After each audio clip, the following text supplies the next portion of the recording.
On today's episode of The Unseen World, a man builds a mile-long memorial to honor his ancestor. Then, a man-made cave of wonders, hidden in an unlikely place. There is a world all around you, filled with creations that will amaze. A world of destinations that astound. A world waiting to be explored. Come and discover The Unseen World.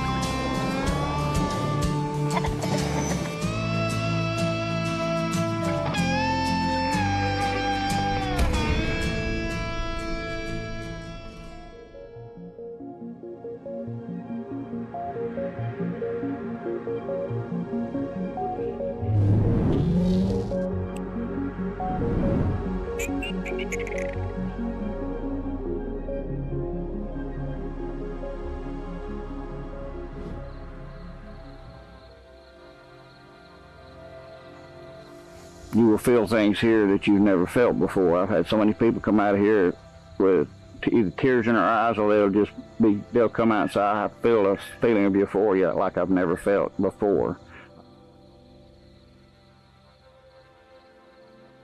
And you'll find places that are cooler, you'll find places that are warmer, there'll be places where the hair will stand up on your arm and you just can't explain it.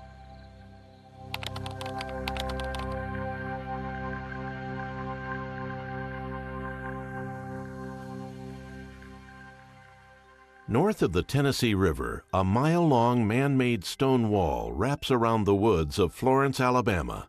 It is the life's work of a man named Tom Hendricks. My name's Trace Hendricks. My father built this wall to honor his great-great-grandmother. Her name was Teelanay. He loved to tell the story of his grandmother. Nothing gave him greater pleasure than doing that. The only thing he liked, even close to that, was as much as was building the wall, but telling people the stories and seeing their reactions was the most special time. Growing up, I didn't know where they were coming from. It was always a curiosity to me. I thought he's got better imagination than I have, because at that time he wasn't telling me where they were coming from. He would just tell me stories just out of the blue, because I always went hunting or fishing with him, and a lot of times when there was time to talk, I would listen and he would talk, because he taught me when I was younger. He said, I know what you know, you need to not talk and you need to listen, you'll learn faster. And then he told me later, he said, I didn't mean for you to stop talking. I said, well, I figure I'll learn faster that way. Trace took his father's advice to heart. Listening to his father's stories of Teelanay, he learned that she was what the Yuchi Indians call a Lakon, or medicine woman, and he learned of her unique bond with the river. She was a Yuchi Indian, which is Y-U-C-H-I, or E-U-C-H-E-E.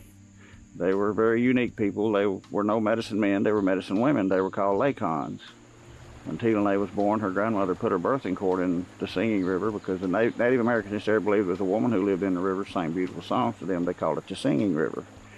So she put her birthing cord in there, which made her one with the river. She'd always be part of it as it'd be a part of her. When she was just learning to walk and talk, lightning hit where she was standing. Did not hurt her physically. It burned her clothes a little bit in the brush around her, but it changed her eyes, because they were no longer brown. They were kind of a multitude of colors that kind of shimmered. That's why Teelanay means the lady with the dancing eyes.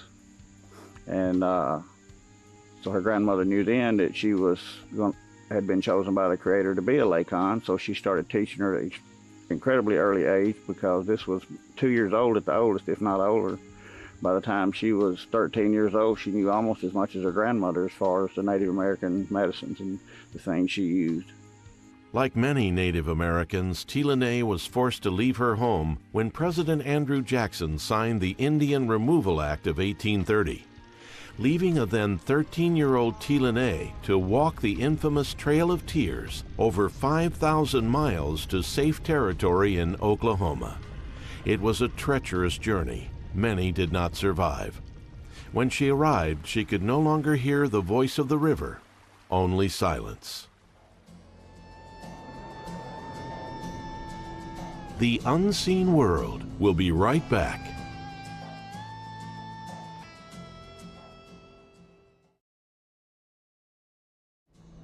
We now return to The Unseen World. At the age of 13, Tila and her sister arrived in the Indian Nations after the infamous Trail of Tears. And while her sister flourished, Tila had lost her connection to the rivers.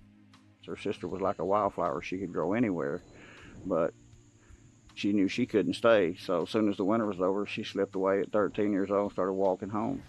It took her 5 years to get back because she had to feed herself and fend for herself and she had to go to the thickest part of the forest, and a lot of times she would come to the koha, and the koha was so thick she'd have to watch for the makashido shawls, which is koha's river cane. I've seen some of the thickets you couldn't get through, I don't care how small you were. And then they had the snake who carries the song on his back, the makashido shawl, or the rattlesnake. They were real thick then. So she could only go through those when she could see what she's doing. You didn't go through those on a dark day because you had to see what all was in there. Eventually, when she did get back, it was quickly learned that her knowledge of medicine was so far advanced compared to what the white doctors knew. She could do things that were just almost unbelievable to them. They said she had almost a magical way with her medicines. And her incredible journey walking home and all the people she took care of when she did come back, and was just incredible. And when my father was growing up, he used to go to his grandparents on the weekend. When his grandmother was Tila granddaughter, she'd been taught by her mother and her grandmother these things, the medicine, the Uchi stories, the children's stories. Started teaching my father when he was 6 or 7 years old, just captured his imagination at an early age, and it stayed with him all his life. Later on in life, he wanted to learn more, so he did some research and found that the Uchi's main reservation was in Kellyville, Oklahoma. So he went there, and after convincing him he was of Native American heritage, one of the tribal elders, a very sweet lady, agreed to help him. And for the next 3 days, he went, would ask questions some days, other days he just listened and learned. Toward the end of the last day, she looked at my father and said, "I feel like you want to honor your grandmother further. Grandmother Uchi is Golaha." And she said, "We each in our own time shall pass this earth. Only the stones will remain. We honor our ancestors with stones." So that's why he came home and started building this magnificent wall to honor her. Well, about halfway through building this, he had a Lakota Sioux medicine man called him and said, "I hear many good things about a wall you're building. I'm just surprised someone that's not a full-blood would do this." My father said, "No, I'm not a full-blood. I'm not even half." Didn't think nothing else about it. About a week later, he was out here working on a wall. A van pulls up with South Dakota plates on it. Two young Lakota Sioux get out. An elderly gentleman gets out. They walk her all up and down where see what he's done so far. Came to where he was working and said, "You know, this wall is not really yours. It belongs to the people, all the people. You're just the keeper." My father said, "Well, that's okay. It's not for me. It's to honor my grandmother. It's for Tila, not for me." He said, "Yes, we can feel the spirituality you've built into this wall because you've done it for the right reasons." He said, "Then we're going to see if we can't add to that, but you'll have to go in the house while we do it." And he said, "Well, that's not a problem." The reason he had to is because they took part of this wall out over here, put a couple of sacred objects in there, did not put the same stones back. Their van was loaded with stones that looked like faces. And they found some more up down the wall. They put them in there and brought my father out and said, "These represent your ancestors, especially the grandmothers. They were the ones that taught the stories to the children, the grandchildren at night. They did this generation after generations for untold amounts of generations." And that was the way they passed their history and their legends on. And then he said, "I have one other thing I want you to do. I want you to build a prayer circle. It has 4 levels: birth, life, death, and rebirth." They were building these thousands of years before the first Europeans ever came here. He said, "I want you to build a prayer circle." He said, "But I want you to call me when you finish it, and one of my nephews will come look at it." So he knew what one looked like, so he built it the way he thought it should look. He called him. One of his nephews came down with a ceremonial staff, walked all around in there looking at it, came out and looked at my father and said, "Not right. Tear it down, build it again." Didn't tell him what was wrong with it. He said, "Okay." So he tore it down, rebuilt it, called him. Another one came down, same staff, walked all around in there looking at it, came out and looked at my father again and said, "It's not right. Tear it down, build it again." This time he asked him, he said, "What's wrong with it?" He said, "It's not right." That's all they would say. 2.5 years later, the 7th time he did it, he called him. The one who came the first time came back. This time he stopped in the entranceway and just stood there holding the staff for about 5 minutes, looked at my father and said, "It looks a lot like it did to begin with." He said, "But it was probably right the first time except for one thing. From your great-great-grandmother to your grandchildren is 7 generations. To honor them, you had to build it 7 times." He thought he was doing something wrong in the building. but he wasn't doing it wrong. He just hadn't done it enough times yet. Before he passed away in 2017, Tom Hendricks was able to preserve his grandmother's stories in a book called If the Legends Fade. Since then, Trace Hendricks has inherited his father's passion as the keeper of those stories. Well, I feel honored and privileged that my father taught me all these things and trusted me, because he said, when I'm gone, it'll be up to you to teach the people these stories. It's just like the name of the book, If the Legends Fade. If we teach the children the legends and the stories, they'll be gone forever. Every time an older person dies, they take a library of knowledge with them that all too often now that we don't sit down and listen to. The Lady in the River still sings. The dams have softened her voice, but if you're open enough and you can find the right place and you can get a long enough silence, you can still faintly hear her sing.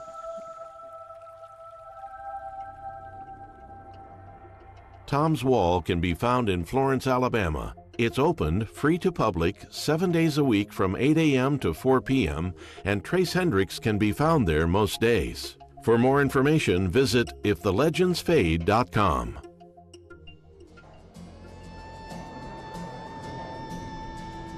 The Unseen World will be right back.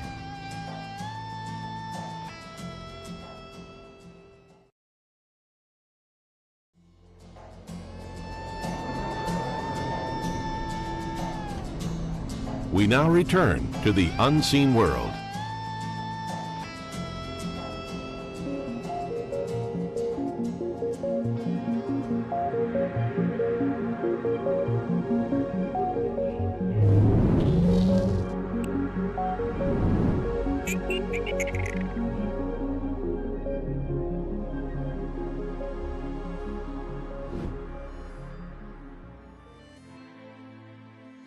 We are about the 6th most visited site in Memphis, next to Bill Street, Graceland, and the obvious things. People go, a cemetery, but this is not your average cemetery. It's quite unusual.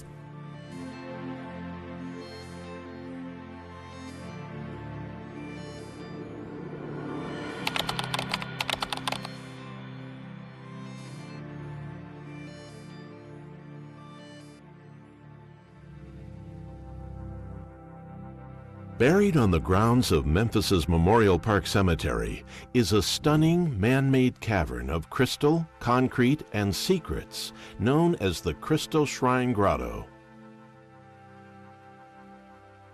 It is all biblically oriented. You saw the fountain. We have a couple fountains, but the one next to the grotto area is a representation of the Pool of Hebron from the book of Genesis. Behind that, also in the book of Genesis, is the Cave of Machpelah, which was Abraham's tomb. So the Cave of Machpelah, we only open up once a year, and that's at Easter. We have a traditional sunrise service, which has been going on for many, many, many years. We have a huge cross with daylilies in it that we give to the attendees as they leave. So it's pretty neat. But next to that, also in the book of Genesis, it talks about Abraham's oak. So there's an oak tree that you can actually walk through and has benches. And it's really neat because if you stand in the middle, it's very acoustic. So it's like being in a recording booth. So I told you I used to ride my bike up here when I could drive. I brought my guitar and played my guitar in there. And then next to that is the Grotto, which is pretty world famous. To my knowledge, the only man-made cave in the world. But it's magnificent. You walk in and it tells the story of the life of Christ chronologically in vignettes from birth to ascension.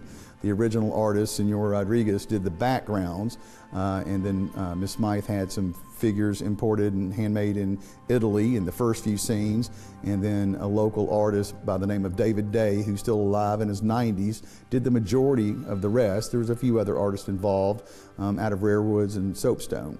So it's every time you go in there, you see something new that you didn't see before, and people are just fascinated, and they had no idea. There's even local Memphians that go, I've been here a million times, but I never knew there was a cave, you know. The artist, Dionisio Rodriguez, was born in Toluca, Mexico. As a young man, he worked with his father building brick houses in Mexico City. In 1924, Rodriguez moved to the United States to pursue a career as an artist and sculptor. This pursuit would ultimately lead him into an art contact with E. Clovis Hines, the founder of the Memorial Park Cemetery. So in 1935, Rodriguez settled himself in Memphis, Tennessee, where he began his transformative work on what is now the Crystal Shrine Grotto. Stay tuned. The Unseen World will return.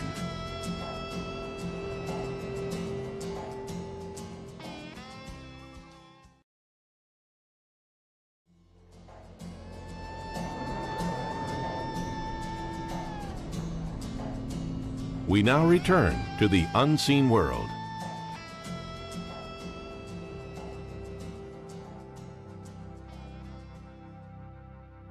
E.C. Hines was the founder, and he hired a Mexican artist, Inicio Rodriguez, to come who did not speak any English. So he had one assistant who was the interpreter, but he had this vision of just a wonderful place for people to come to. And so if you think about it, while it was built during the 30s, and in stages and so forth, but people would come out here and picnic. That was their entertainment. TV wasn't around back then. Most people didn't even have a radio. So he wanted people to come here. He wanted to be, even though it's privately owned, he wanted it to be a public place. And he would have visions of what he wanted, and he would tell Senor Rodriguez, here's what I'm thinking, and he would make it happen. And he was very secretive on how he did everything. He would send him a list of supplies that he would need, and as soon as he got those supplies, he would change it to a different container and demolish whatever it was in, so nobody knew his secrets. We also have another fountain, a well, wishing well. So he did all of those things as well, and did a number of benches, each one of a kind, that looks like it was made out of wood. And we could have sold 1,000 of those, but nobody knows how he made them, so we can't replicate that. Little is known about Rodriguez's artistic training, but what has been determined is that he was a master of his craft. A man very protective of his methods. He kept his materials and practices a secret, so no one could reproduce his work. He called his method the rustic work, and what is known is that he molded cement to create large-scale pieces like bridges, steps, grottos, and even trees. And with the skill of his hands and his secretive tools, could more than faithfully mimic the appearance of wood, stone, and other natural elements. It was pretty neat how he built it. He excavated the hill, put in a wire like mesh on the top, filled it full of sand, put in the stalagmites, I think are the ones that are at the top. It's been a while since it took science, but, and then he pulled it out, all the sand out, and finished it. So you'll see quartz. We have some rare green quartz in the ceilings that's embedded, and then many different minerals. And it's just, from a religious standpoint, it draws people, and just from a, wow, I've never seen anything like this, no matter what your religious beliefs are, it's still amazing to see the work of a master artisan like that. We really haven't touched anything, to be honest, since he finished it in the late 30s. And it continues on. It's endured the elements. It's just something beautiful and admirable that he created, and we continue that legacy today, and will continue in the future. The Crystal Shrine Grotto is located on the grounds of Memorial Park Cemetery in Memphis, Tennessee. It is free to visit and open 7:30 a.m. to 5 p.m. 7 days a week. For more information, visit memorialparkfuneralandcemetery.com. Have you explored a location featured on today's episode of The Unseen World? Then share your stories with us and join the conversation at #SeeUnseenWorld on Facebook, Instagram, or Twitter. And if you know of a hidden gem, roadside attraction, or any other interesting location you think deserves to be uncovered, visit SeeUnseenWorld.com to make a suggestion to our producers.